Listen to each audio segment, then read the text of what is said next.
Hello મારા વાલા વિદ્યાર્થી મિત્રો, મારું નામ છે નિતેશ જોગલ અને તમારું સ્વાગત છે એનજે ક્લાસીસ ગુજરાતીમાં. તો વિદ્યાર્થી મિત્રો, આજે આપણે જોવાનું છે ધોરણ 10 વિષય ગણિત અને તેનું એકદમ મહત્વનું ચેપ્ટર અને તેની અંદર પણ એકદમ મહત્વનો એવો પ્રમેય કે જેનું નામ છે થેલ્સનો પ્રમેય, કે જેને આપણે સમપ્રમાણતાનો મૂળભૂત પ્રમેય પણ કહીએ છીએ. અને આ પ્રમેય બોર્ડની પરીક્ષાની અંદર 100% પૂછાય જ છે, એટલે કે 100% પૂછાવાની શક્યતા ધરાવે છે. કેમ કે અત્યારે હાલમાં બે જ પ્રમેય છે, એક થેલ્સનો પ્રમેય ને થેલ્સનો પ્રતિપ્રમેય. હવે થેલ્સના પ્રમેય છે ને એ જ 4 માર્કની અંદર પૂછાઈ શકે ને એવડો મોટો છે. જેનો પ્રતિપ્રમેય છે સાવ નાનો છે, એટલે 4 માર્કની અંદર પૂછાઈ જ ના શકે, ફક્ત 2 માર્કની અંદર જ પૂછી શકાય એવો પ્રમેય છે. એટલા માટે 100% શક્યતા થેલ્સનો પ્રમેય પૂછાવાની છે. એટલા માટે આ પ્રમેયની અંદર ખાસ ધ્યાન આપજો. એકો એક સ્ટેપ કેવી રીતનું આવ્યું એ ખાસ ધ્યાન રાખજો, કેમ કે આ પ્રમેય 100% પરીક્ષાની અંદર તમારે આવવાનો જ છે. એટલા માટે એમ સમજીને જ તમારે આ પ્રમેયની અંદર ધ્યાન આપવાનું છે. તો સૌપ્રથમ હું આની માહિતી આપી દઉં તો આ પ્રમેય છે ટોટલ તમારે બોર્ડની પરીક્ષાની અંદર 4 માર્કની અંદર પૂછાય છે અને મોસ્ટ આઈએમપી એવો પ્રમેય છે, એટલે ખાસ યાદ રાખજો.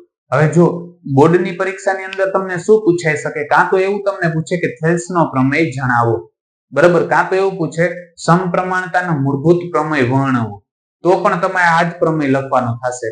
અને જો આવું કંઈ પણ ના આપે તો તમને આમ આપેલું હશે કે જો ત્રિકોણની કોઈ એક બાજુને સમાંતર દોરેલી રેખા બાકીની બે બાજુને ભિન્ન બિંદુમાં છેદે તો તે બાજુઓ પર કપાતા રેખાખંડો તે બાજુઓનું સમપ્રમાણમાં વિભાજન કરે છે. આવું પૂછે ને તો એ તમારે આ જ પ્રમેય લખવાનો થશે. આ ત્રણમાંથી ગમે એ વસ્તુ પૂછી શકે છે. હવે દરેક વસ્તુ તમને સમજાવું છું. જ્યારે તમને થેલ્સનો પ્રમેય અથવા તો થેલ્સનો પ્રતિપ્રમેય પૂછે ત્યારે આ પ્રકારની એની જે વ્યાખ્યા છે એ તમારે ફરજિયાત લખવાની થાય જ. હવે વ્યાખ્યા શું કહેવા માંગે છે ને એ હું તમને સમજાવું છું. તો સૌપ્રથમ તમારે આ પ્રકારનો ત્રિકોણ દોરી નાખવાનો. અત્યારે જે તમને આની અંદર સાદુરૂપ આપ્યું છે એની અંદર એબીસીડી જ નામ આપ્યું છે, એટલે હું એબીસી જ નામ આમાં આપું છું. કદાચ પરીક્ષાની અંદર તમને એવું આપી દે કે કોઈ તમને ત્રિકોણ એબીસી આપેલો છે, બરાબર, તો એની અંદર જે ગુણોત્તરો છે એ શોધવાના છે, આવું પણ પૂછી શકે, એટલે ખાસ ધ્યાન રાખજો. પણ પૂછાશે થેલ્સનો પ્રમેય 100% યાદ રાખવાનો છે. પરીક્ષાની અંદર જે નવી પેપર સ્ટાઇલ પ્રમાણે 47મો પ્રશ્ન છે ને થેલ્સનો પ્રમેય જ આવે. અને જો તમને યાદ ના રહે તો એટલું પરીક્ષાની અંદર યાદ રાખજો કે 47મો પ્રશ્ન આવ્યો એટલે થેલ્સનો પ્રમેય લખી જ નાખવાનો. બાકી તમને ના સમજાય, જો તમને એમ થયું કે રકમ મને નથી સમજાતી સાહેબ, શું રકમ છે ખબર જ નથી પડતી, તો તમારે આ થેલ્સનો પ્રમેય 47મો પ્રશ્ન છે એમાં લખી નાખવાનો. કેમ કે બોર્ડની પરીક્ષાની અંદર 47મા પ્રશ્નની અંદર થેલ્સનો પ્રમેય જ આવવાનો છે, એટલે આ વસ્તુ ખાસ યાદ રાખવાની છે. તો જેની વ્યાખ્યા છે હું તમને સમજાવું છું. વ્યાખ્યામાં શું કહેવા માંગે, જો ત્રિકોણની કોઈ એક બાજુને સમાંતર દોરેલી રેખા, આ કોઈ ત્રિકોણ છે, આ ત્રિકોણની કોઈ એક બાજુને સમાંતર દોરેલી રેખા, આ ત્રિકોણની આ બાજુ છે એને સમાંતર દોરેલી રેખા, ધારો કે આ ડીઈ છે એ બીસી ને શું છે સમાંતર દોરેલી રેખા છે, બરોબર. ત્રિકોણની કોઈ એક બાજુને સમાંતર દોરેલી રેખા બાકીની બે બાજુને ભિન્ન બિંદુમાં છેદે છે. બાકીની આ બાજુ અને આ બાજુને, જો એક બાજુને ડી માં છેદે ને બીજાને ઈ માં છેદે, એટલે ભિન્ન બિંદુમાં છેદે છે. છેદે તો બાજુઓ પર કપાતા રેખાખંડો, બાજુઓ પર કપાતા રેખાખંડો, જો આખો આ રેખાખંડ હતો એ કપાઈને આ બની ગયો એ ઈ અને ઈ સી બન્યો, અને આમાં આખો રેખાખંડ એ બી હતો, આ રેખાના કારણે કપાઈ ગયો, કેમ કે આ પ્રકારનો રેખાખંડ હતો, વચ્ચેથી આ રેખા આવી એટલે આ રીતનો કપાઈ ગયો, બરાબર. એટલે રેખાખંડના જે કપાતા રેખાખંડો છે એ કીધું છે, જો આ બાજુ રેખાખંડ કપાય છે ને આ બાજુ રેખાખંડ કપાય છે, એટલે કે કપાતા રેખાખંડો તે બાજુઓનું સમપ્રમાણમાં વિભાજન કરે. તો આપણે એવું સાબિત કરવાનું થશે કે એડી ના છેદમાં ડીબી અને એઈ ના છેદમાં શું થાય, ઈસી થાય. આવું આપણે સાબિત કરવાનું થશે, એટલે એ ખાસ યાદ રાખવાનું છે. તો હવે જો આનો આપણે સાદું રૂપ આપીએ તો સૌપ્રથમ હું આની અંદર લખી પક્ષ. પક્ષનો મતલબ થાય જે વસ્તુ તમને આપેલી છે ને એ તમારે લખવાનું થાય. તો હું અહીંયા લખું છું પક્ષમાં, અહીં ત્રિકોણ એબીસી માં આપણે શું આપેલું છે, એક તો ત્રિકોણ એબીસી છે, એની અંદર શું આપેલું છે, બીસી સમાંતર ડીઈ. શું આપેલું છે, ડીઈ આપેલ છે. આપણે બીસી ને સમાંતર શું છે, ડીઈ આપેલ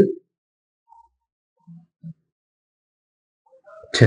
જે વસ્તુ તમને આપી છે એ જ લખવાની. સાવ સહેલી રીતનું હું તમને સમજાવું છું. પક્ષમાં શું આપ્યું, ત્રિકોણ એબીસી છે, એની અંદર એવું આપ્યું છે બીસી છે ને સમાંતર શું આપી છે, ડીઈ આપી છે. એના સિવાય વધારે લખવું હોય તો તમે લખી શકો છો. હવે આની અંદર જો આવો ત્રિકોણ દોરીને હંમેશા યાદ રાખવાનું કે અહીંયા ડી અને સી ને જોડી દેવાનો અને બી ને અને ઈ ને જોડી દેવાનો. આ પ્રકારનું બનાવી નાખવાનું. સૌ પ્રથમ આવો ત્રિકોણ બનાવી નાખવાનો, પછી એક જે આપણે સમાંતર રેખા છે એ દોરી નાખવાની, અને પછી આ પ્રકારના જો અહીંથી એક વેધ દોરી નાખવાનો અને આ બાજુથી વેધ દોરી નાખવાનો. એકનું નામ એન ને એકનું નામ એમ આપણે આપી દીધું છે. હવે આવું તમને પક્ષની અંદર આપ્યું છે. તેના પછી તમારે લખવાનું સાધ્ય. હવે સાધ્યનો મતલબ થાય જે વસ્તુ તમારે સાબિત કરવાની છે એને સાધ્ય કહેવાય. જે વસ્તુ સાબિત કરવાની છે ને એને સાધ્ય કહેવાય. તો આમાં આપણે શું સાબિત કરવાનું છે? આપણે એવું સાબિત કરવાનું છે, જો આના ઉપરથી જ યાદ રાખજો એટલે સહેલું પડશે. અહીંથી શું સાબિત કરવાનું? AD એના છેદમાં શું લખવાનું? DB બરાબર AE ના છેદમાં શું કરવાનું? EC બરાબર. આ જ પ્રકારનું સાબિત કરવાનું છે. AD ના છેદમાં શું છે? DB અને AE ના છેદમાં શું છે? EC બરાબર. આ વસ્તુ જ તમારે સાબિત કરવાનું છે. આ જે સાધ્ય છે એ પ્રોપર લખ્યું હશે તો એના ઉપરથી સાબિતી સાવ સહેલી છે, અને હું અત્યારે તમને કરાવું છું એટલે ખાસ યાદ રાખજો. હવે એની અંદર આપણે જઈએ સાબિતીમાં. તો સાબિત કરતા પહેલા મારે શું કરવાનું છે? મારે લંબ દોરવાના થાય. જેની અંદર દોર્યા છે ને સાબિત કરવા માટે લંબ દોરવાના થશે. એટલે હું અહીંયા પેલું તો સાબિત કરી કે સૌ પ્રથમ મારે શું કરવાનું છે? ADEN એ કેના ઉપરનો લંબ છે? તો છે AD ઉપરનો. અને તે જ પ્રકારનો બીજું હું શું દોરીશ? તો બીજું દોરી DM અને કેના ઉપરનો લંબ છે? તો AE. તથા બીજું આપણે શું કરવાનું છે? રેખાખંડ BE દોર્યો મેં, તથા એના સિવાય શું દોર્યું હતું? DC. આ સાબિતીમાં સૌથી પહેલા આપણે કરવાની થાય. બરોબર. તો આવું તમારે સૌ પ્રથમ લખી નાખવાનું છે. ત્યારબાદ હવે તમારે ખાસ યાદ રાખવાનું છે, ત્રિકોણનું એક સૂત્ર યાદ રાખવાનું છે. ત્રિકોણનું સૂત્ર છે હું અહીંયા એક વખત લખી નાખું છું, એટલે એ સૂત્ર ઉપરથી જ આપણે સાબિતી આપવાની થશે. એટલે એને ખાસ યાદ રાખજો. પેલા હું અહીંયા સૂત્ર લખું છું. સૂત્ર શું છે? કે ત્રિકોણનું ક્ષેત્રફળ એના માટેનું સૂત્ર છે. ત્રિકોણના ક્ષેત્રફળ માટેનું સૂત્ર શું છે? તો સૂત્ર છે 1/2 ગુણ્યા પાયો ગુણ્યા તેના પરનો વેધ. આ સૂત્ર યાદ રાખવાનું છે. શું સૂત્ર છે? કે 1/2 પાયો ગુણ્યા વેધ. હવે આની અંદર ઈ જ પ્રકારે મારે કરતું જવાનું છે, એટલે ખાસ યાદ રાખવાનું છે. સૌ પ્રથમ હું આની અંદર એક ત્રિકોણ લઈશ. મારે જોવાનું સાધ્ય ઉપર જોવાનું છે. મને શું આપેલું છે સાધ્યમાં? સૌ પ્રથમ અહીંથી શરૂઆત કરી તો AD આપેલું છે. શું આપેલું છે? AD. તો A ને D આવતું હોય ને એવો ત્રિકોણ લેવાનો. AD બાજુ આવે છે, આ બાજુ આવે છે એવો ત્રિકોણ લઈ. હું કયો લઈ? ADE આ ત્રિકોણ લઈશ. એટલે સૌ પ્રથમ હું અહીંયા લખીશ ADE. ખાલી ADE લખ્યું એટલે એનો મતલબ એમ થાય કે ADE ત્રિકોણ ADE નું ક્ષેત્રફળ. અને જો અહીં ત્રિકોણની નિશાની કરો તો તમારે લખવું પડે નું ક્ષેત્રફળ. એટલે હું ખાલી લખું છું ADE, એટલે એનો મતલબ શું થાય કે જે ADE ત્રિકોણ છે ને એનું ક્ષેત્રફળ એટલે એની વચ્ચે ઘેરાતો ભાગ. હવે એના ઉપર આપણે જો એ ત્રિકોણ છે તો ત્રિકોણનું સૂત્ર શું છે? પહેલા લખવાનું 1/2 ગુણ્યા પાયો. તો પાયા તરીકે મારે શું લેવાનું છે? હંમેશા યાદ રાખવાનું છે અહીંયા જે તમને આપ્યું હોય ને પાયા તરીકે તમારે એ જ વસ્તુ લેવાની થશે. જે તમને આમાં ઉપર આપ્યું છે, પેલા મને ઉપર શું આપ્યું હતું? AD આપ્યું. એટલે પાયા તરીકે હું શું લઈશ? AD લઈશ. એટલે જો અહીંયા હું પાયા તરીકે શું લઉં છું? AD. તો AD ઉપર કયો વેધ આવે છે? અહીંથી કરીને E થી કરીને N વેધ આવે છે. બરોબર. તો અહીંયા એના ગુણ્યા હું શું કરી નાખું છું? એને ગુણ્યા વેધ કયો થાય છે? EN. અને આને કહી દઉં છું સમીકરણ 1. હંમેશા જો યાદ રાખજો એક વસ્તુ કે આ પ્રકારનો ધારો કે મેં કોઈ એક ત્રિકોણ દોર્યો હોય, બરોબર. તો આ ત્રિકોણ ધારો કે હું લખી નાખું કોઈ ABC ત્રિકોણ છે, તો અહીંથી આવી રીતનું જે દોરાય ને એનો વેધ થાય. હવે આના ત્રિકોણને જો આ પ્રકારનો લઘુકોણ ત્રિકોણ હોય ને તો વેધ અંદર બાજુ આવશે. પણ જો આવી રીતનો ગુરુકોણ ત્રિકોણ હોય, આ પ્રકારનો ત્રિકોણ હોય, તો હંમેશા ઉપરથી જો આમાં વેધ દોરશું તો વેધ ક્યાં આવશે? કે ત્રિકોણની બહારની તરફ આવશે. આવો ગુરુકોણ ત્રિકોણ હોય ને તો એમાં વેધ એની ક્યાં આવશે? બહારની તરફ આવશે. આ વસ્તુ ખાસ યાદ રાખવાની છે. અને લઘુકોણ હોય તો એના માટે ક્યાં આવશે? અંદરની તરફ વેધ આવશે.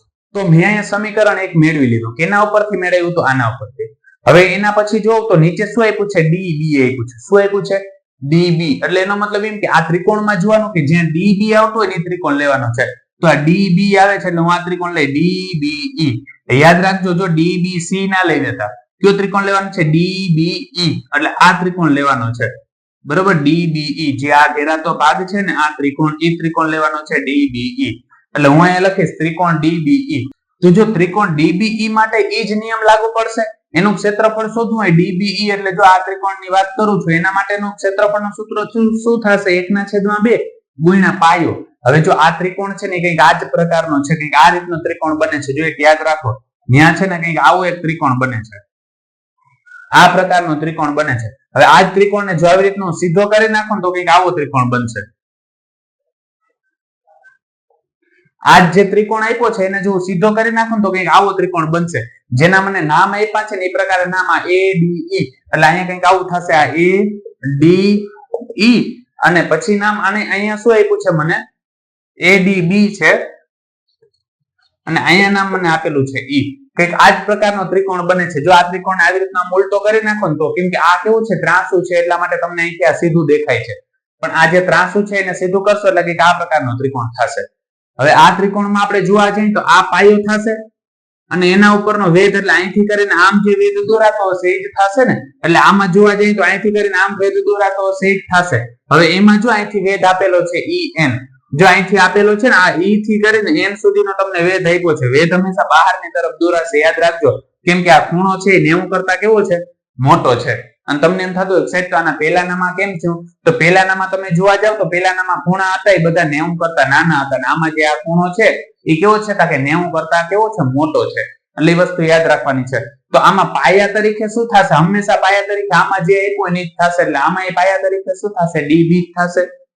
અને તેના પરનો વેધ કયો થશે? EN જ થશે. યાદ રાખજો, એ જ વેધ થશે. કેમ થશે? કે આ પ્રકારનો ગુરુકોણ જોવા મળે છે. છતાંય જો આ વસ્તુ ના સમજાય તો મને કમેન્ટ સેક્શન ની અંદર કમેન્ટ કરીને કહી દેજો, એટલે આગલા વિડીયો ની અંદર તમને પ્રોપર એકદમ ચોક્કસ હું તમને સમજાવી દઈશ. એના ઉપરનો વેધ શું થશે? EN. અને આને કહી દઉં છું સમીકરણ નંબર 2. તો જો એટલે સુધી સમીકરણ 1 અને સમીકરણ 2 મેં મેળવી લીધું. કેમાંથી મેળવ્યું હતું? તો AD ના છેદમાં DB ઉપરથી મેળવ્યું હતું. અહીંયા જોઈએ તો આ આના ઉપરથી મેં સમીકરણ 1 મેળવ્યું અને આના ઉપરથી સમીકરણ 2 મેળવ્યું. હવે આ બે વચ્ચે શું મને જોવા મળે છે? ભાગાકાર જોવા મળે છે. એટલે હું અહીંયા ડાયરેક્ટ શું કરી નાખીશ કે સમીકરણ 1 ભાગ્યા શું કરી નાખું છું? સમીકરણ 2 કરી નાખું છું.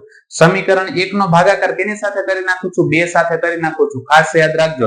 એટલે કંઈક આવું થશે. ADE ના છેદમાં શું થાય? DBE.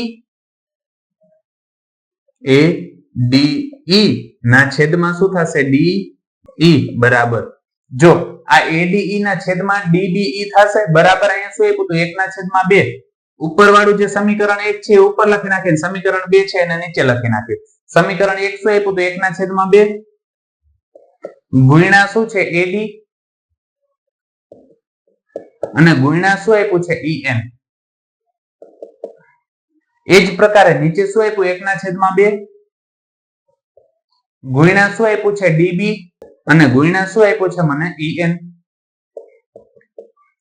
આ પ્રકારે સમીકરણ 1 અને 2 નો ભાગાકાર કરી નાખું છું. હવે અહીંયા જોવા જઈએ તો જો આ 1/2 ના 1/2 ઉડી જશે. તે જ પ્રકાર અહીંયા EN ને EN ઉડી જશે. તો મને શું મળે છે? આ બાજુનું પદ હતું એને લખી નાખું. ADE ના છેદમાં DBE બરાબર શું વધે છે? AD ના છેદમાં શું વધે છે? DB. અને આને હું કહી દઉં છું સમીકરણ નંબર 3. એટલે યાદ રાખજો, સમીકરણ નંબર 3 સુધી આપણે પહોંચી ગયા. હવે પાછું જેવી રીતના આમાં કર્યું તો એ જ પ્રકારની પ્રક્રિયા કરવાની છે. પાછું શું કરવાનું છે? AE ને ધ્યાનમાં લ્યો. AE ક્યાં આવે છે? જો અહીંયા આવે છે. તો AE આવતો એવો ત્રિકોણ કયો થશે? ADE જ થશે. ADE એટલે આ જ ત્રિકોણ થશે. એટલે હું એ ત્રિકોણ લઉં છું. ત્રિકોણ ADE બરાબર ત્રિકોણ ADE નું ક્ષેત્રફળ. ત્રિકોણ ADE નું ક્ષેત્રફળ શોધવું હોય તો એના માટેનું સૂત્ર શું છે? 1/2 પાયા તરીકે હવે મારે AE લેવાનું છે. જો અહીંયા પાછું DB ના લઈ લેતા, એ પાયો તો કહેવાય, પણ અહીંયા અત્યારે મારે કેની જરૂર છે? AE લેવાની જરૂર છે. પાયા તરીકે હું અહીંયા શું લઉં છું? AE. તો જો અહીંયા હું લખીશ AE અને તેના પરનો વેધ, એના ઉપર કયો વેધ આવે છે? DM આવે છે. શું આવે છે? DM. એટલે એના ઉપરનો વેધ લખી નાખું છું DM. તે જ પ્રકારે નીચે જોઈએ, આને હું ધારો કે કહી દઉં છું સમીકરણ નંબર 4. હવે તે જ પ્રકારે નીચે જોઈએ તો શું આવે છે? EC બરાબર. તો EC આવતો એવો ત્રિકોણ કયો થશે? કંઈક આ થશે EDC. કયો આવે? EDC. હંમેશા યાદ રાખજો, આમાં EBC ન લખી નાખતા. કયો આવશે? EDC. એટલે હું અહીંયા લખું છું ત્રિકોણ EDC નું ક્ષેત્રફળ. ત્રિકોણ EDC નું ક્ષેત્રફળ જે આની વચ્ચે ઘેરાતો ભાગ છે ને, આને ભૂલી જાઓ, જે આ ભાગ છે ને વચ્ચે ઘેરાતો ભાગ, એની જ વાત થાય છે. એટલે ત્રિકોણ કયો આવશે? EDE નું ક્ષેત્રફળ. તો એના માટે ક્ષેત્રફળ શોધવાનું સૂત્ર શું છે? 1/2 ગુણ્યા પાયો. પાયા તરીકે હંમેશા યાદ રાખવાનું, અહીંયા જે આવતું હશે ને એ જ તમારો પાયો આવશે, ફિક્સ જ છે. તો આમાં પાયા તરીકે કયો આવે છે? EC. શું આવે છે? EC. અને તેના ઉપરનો વેધ પણ કયો આવે છે? જો અહીંયા 90 કરતા મોટો બને છે એટલે વેધ બહારની તરફ આવશે, યાદ રાખજો. એના ઉપર મોટો બને છે, અહીંયા 90 કરતા મોટો બને છે એટલે વેધ બહારની તરફ આવશે, એટલે વેધ શું આવશે? DM આવશે. શું આવે છે? DM. યાદ રાખજો. આને કહી દઉં છું સમીકરણ નંબર 5. કેવી રીતનો મોટો આવે છે એ આગળ મેં તમને સમજાવી જ દીધું છે. છતાંય જો તમને ના સમજાતું હોય તો મને કમેન્ટ સેક્શન ની અંદર કમેન્ટ કરીને કહી દેજો, જેથી આગલા વિડીયો ની અંદર ચોક્કસ અને એકદમ સારી રીતે હું તમને સમજાવી દઈશ. તો આમાંય જોવા જઈએ તો આમાંય આ બે વચ્ચે શું દેખાય છે? વચ્ચે લીટો એટલે બે વચ્ચે શું દેખાય છે? ભાગાકાર દેખાય છે. એટલે હું પણ સમીકરણ 4 અને 5 વચ્ચે શું કરી નાખીશ? ભાગાકાર કરી નાખીશ. એટલે હું અહીંયા કરી નાખું સમીકરણ 4/5 લેતા 4/5 એટલે સમીકરણ 4 અહીંયા હું લખી નાખું ADE અને એને ભાગાકારમાં એટલે નીચેની તરફ શું આપે છે? EDC બરાબર મને શું મળે છે? પેલા જો અહીંયા જોવા જાય ઉપર મારે શું લખી નાખવાનું છે? સમીકરણ 4. અહીંયા સમીકરણ 4 છે એ લખી નાખું 1/2 ગુણ્યા અહીંયા શું આપ્યું છે? AE ગુણ્યા શું આપ્યું છે? DM. એવી જ રીતનું નીચે શું લખી નાખું? 1/2 ગુણ્યા EC ગુણ્યા શું છે? DM. હવે આમાંય જોવા જાય તો અહીંયા 1/2 અને DM ઉડી જશે. તો મારી પાસે શું વધે છે? તો કંઈક આવું વધે છે. પેલા તો આ વસ્તુ આખી લખી નાખું. અહીંયા ના છેદમાં શું છે? EDC બરાબર અહીંયા શું વધ્યું છે? AE ના છેદમાં શું છે? EC. અને આને હું કહી દઉં છું સમીકરણ નંબર કેટલા પહોંચ્યા છે? અહીંયા સુધી આપણે સમીકરણ 5 હતા, તો અહીંયા પહોંચ્યા આપણે સમીકરણ નંબર 6. તો જો અહીંયા આપણે જોવા જઈએ તો મને શું જોવા મળ્યું છે? અહીંયા AD ના છેદમાં DB અને અહીંયા શું આવે છે? AE ના છેદમાં EC. અહીંયા AD ના છેદમાં આ જે વસ્તુ છે એ વસ્તુ તો ઓલરેડી આવી જ ગઈ છે, પણ મારે શું સાબિત કરવાનું છે? કે આ બંનેના ગુણોત્તર સમાન છે એવું મારે સાબિત કરવાનું છે. તો એવું સાબિત કરવા માટે મારે શું કરવું પડે? તો જો આવું સાબિત કરવા માટે મારે શું સાબિત કરવું પડે? કે આની આ બાજુનું સાઈડ છે, જો આ સાઈડ બરાબર આ બાજુની સાઈડ થશે, બરાબર. એટલે કે એનો મતલબ જે થાય ને હું અહીંયા લખું છું કે અહીં કંઈક આપણે એવું કંઈક આ ઉપરના આ જે બે પદ છે એને બરાબર આ જે બે પદ છે એ બેનો ગુણોત્તર સરખો થાય ને તો આપણે શું કહી શકીએ? કે આ બાજુના પદે સરખા થાય. અને એના માટે એક નિયમ છે. ધારો કે આ પ્રકારનું કોઈ ત્રિકોણ હોય, આ પ્રકારનું ત્રિકોણ હોય ને તો નિયમ એવો છે, ધારો કે બંનેના અંત્ય બિંદુ સમાન હોય. કોઈ પણ ત્રિકોણ આપણે જોઈએ, બે સમાંતર રેખાઓ હોય અને એક જ બાજુમાંથી દોરેલા ત્રિકોણ, ધારો કે આવી રીતનો એક ત્રિકોણ દોરું છું અને બીજો કંઈક આવી રીતનો ત્રિકોણ દોરું છું, જેમાં એક બાજુ સમાન છે અને બીજી સમાંતર બાજુમાં ગમે એ જગ્યાએ આવેલું હોય, આવો કોઈ પણ ત્રિકોણ હોય તો એમાં હંમેશા એના ક્ષેત્રફળો સરખા થાય. આવો એક નિયમ છે. જો યાદ ના હોય તો અત્યારે સમજી ગયા હશો તમે. તો આની અંદર પણ મને એવું જ જોવા મળે છે. જો આમાં જોવા જાવ ને તો પેલું તો જોવા જાવ તો અહીંયા શું છે? અહીંયા ADE છે ને ઉપર ADE છે. એટલે એનો મતલબ કે બંનેમાં એક જ ત્રિકોણ છે. બેયમાં ADE છે. જો અહીંયા ADE હતો ને આ બાજુ ADE હતો, એટલે બંનેમાં એક જ ત્રિકોણ છે. એટલે એટલું તો ફિક્સ જ થઈ ગયું, એનો ક્ષેત્રફળ તો સરખું જ થતું હશે. તો મારે સાબિત શું કરવાનું રહ્યું છે? ખાલી DBE બરાબર EDC થાય ને સાબિત કરવાનું છે.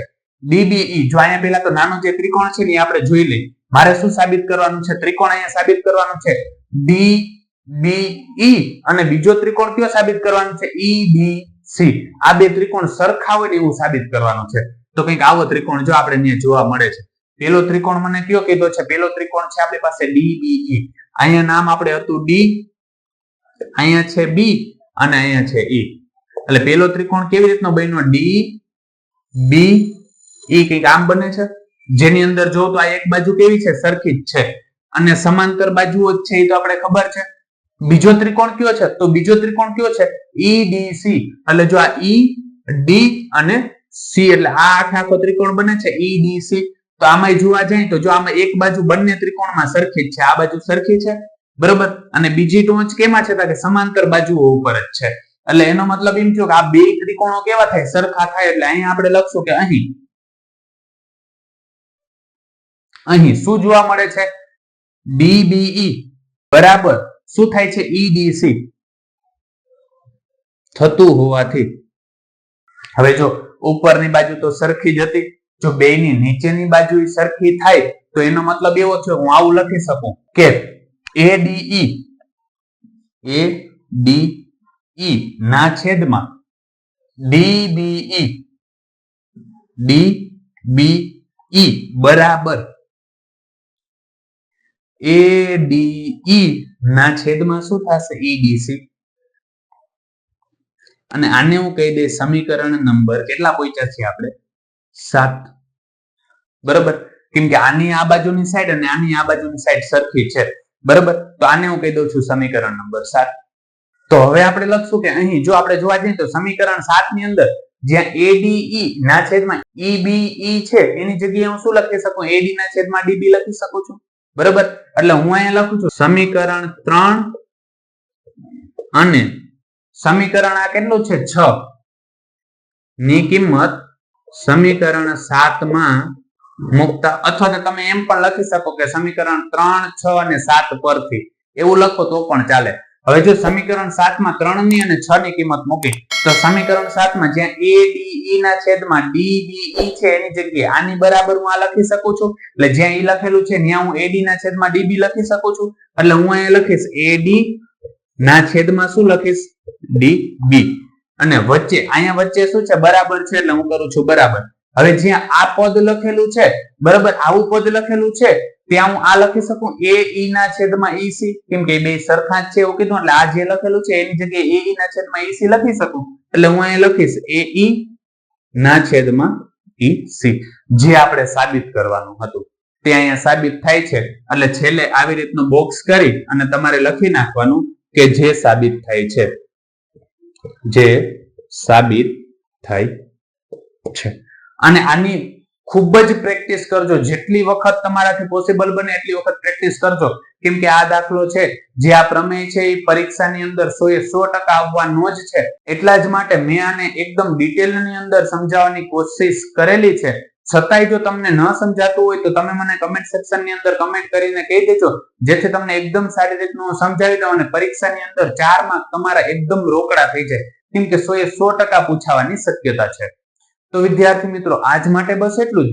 જો તમને અમારો આ વિડીયો પસંદ આવ્યો હોય તો વિડીયોને લાઈક કરીને ચેનલને સબસ્ક્રાઇબ કરવાનું ના ભૂલતા, કારણ કે જ્યારે તમે વિડીયોને લાઈક અને ચેનલને સબસ્ક્રાઇબ કરો છો ત્યારે અમને મોટિવેશન મળે છે અને આ જ પ્રકારના વિડીયો અમે તમારા માટે બનાવી શકીએ છીએ. ધન્યવાદ.